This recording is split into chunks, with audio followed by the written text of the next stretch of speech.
This one is known as the BCG Matrix, right? And what this is doing, it's part of your strategy. So the company has to look at its products and it has to categorize its products to see which ones are profitable and which ones are not so profitable. Boston Consulting Group, by the way, is a large consulting company in, you guessed it, the state of Massachusetts. It's in Boston. They're similar to like McKinsey, those types of consulting companies. This company is world known all around the world, and this is their matrix. Okay, so I'll let you take a look at that. So the matrix shows different products for the organization. I'm trying to get this thing out of here. Uh, and so we're going to go through each one of these, and I'll show you what this looks like. So you're looking at a relative market rate, right?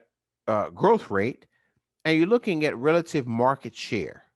So growth rate is when uh, the growth of the product is taking off, right? It's growing, right, in terms of uh, popularity and in terms of sales.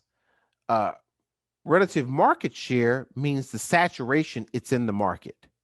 Okay, so let's take a look at each one of these, and then uh, the BCG matrix also gives advice of what you should do depending on which category the particular product falls in.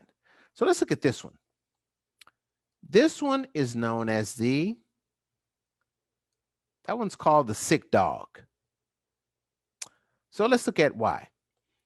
So for this one, if you notice, this one has very low market growth rate.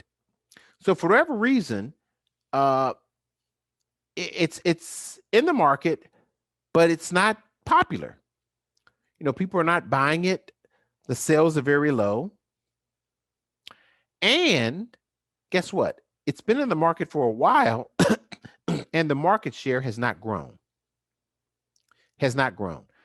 It's been here, it's not expanded. And when we think about it for the future, we don't see any future for this particular product, right? And so that's why we refer to this product in this category as the sick dog. Let's look at the next one. This one here. This one is known as the cash cow.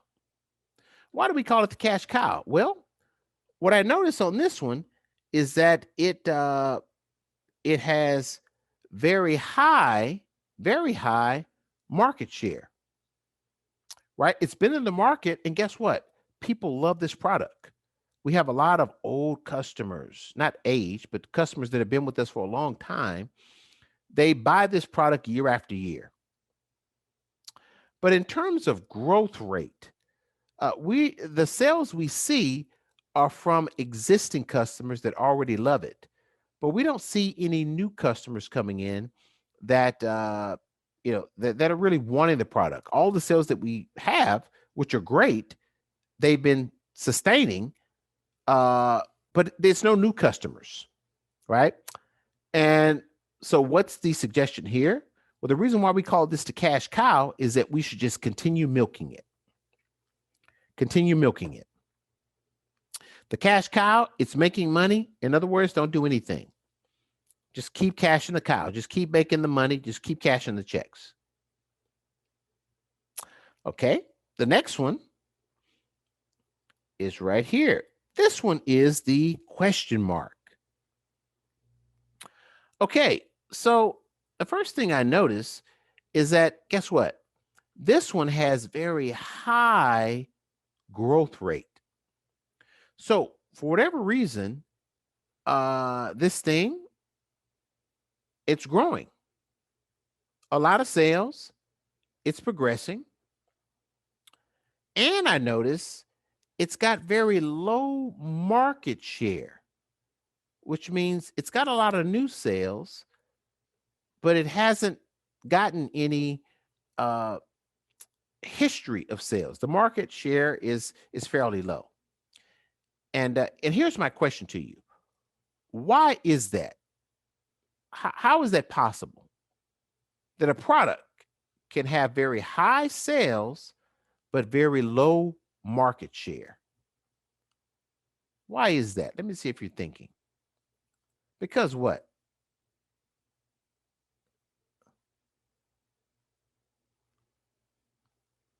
Because what? How is that possible?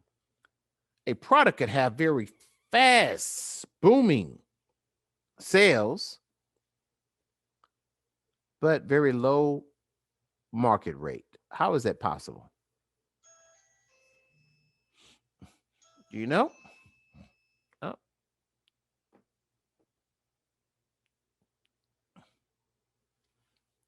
how is that possible? Okay, so one person said it's expensive.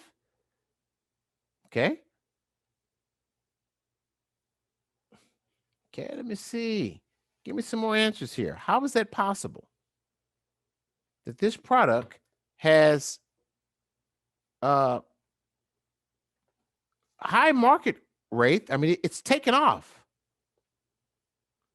but so far, not a lot of market share. Okay, I'll give it to you. Because guess what? It's a new product. It's new, right? It hasn't captured market share because it hasn't been on the market very long. But the time it's been on the market, guess what's happened? The sales have gone through the roof. Gone through the roof, right? And so that's why they say this one, they say it's a question mark. They say for this one, you don't know what to do. Don't do anything because it could turn into a cash cow or it could turn into a sick dog because it's too early to tell. Right now, it's got a lot of good sales, right? A lot of good sales, but we don't know what it may turn into. Will it evolve into more sales, or would it remain the same? We just don't know. Okay, the last one is this one. This one is called the flying star. So I noticed with this one that very high growth rate. So guess what? It's been on the market and it's growing. It's growing fast. It's high market share, which means it's been on the market a long time, and it's kept and maintained its market share with the former customers and growth rate. It's gaining new customers, right? So that's a good one. That's called the flying star. So here are the suggestions for each of these. For the sick dog, the suggestion is divest. Divest means to sell it off. The cash cow, you don't do anything and you just cash the checks. For the question mark, what you do there is you wait. You wait and you watch because it's still a question mark. And for the flying star, what you do there, you want to invest because whatever is working here, you want to do more of it, right? You want to do more of it. So an idea might be to take the profits from this one and put it in this one, right? You don't want to put money into the cash cow because again, the sales aren't growing, right? The sales you have are good. You're maintaining your market share, but even if you put more money in it, it's still not going to make a significant difference.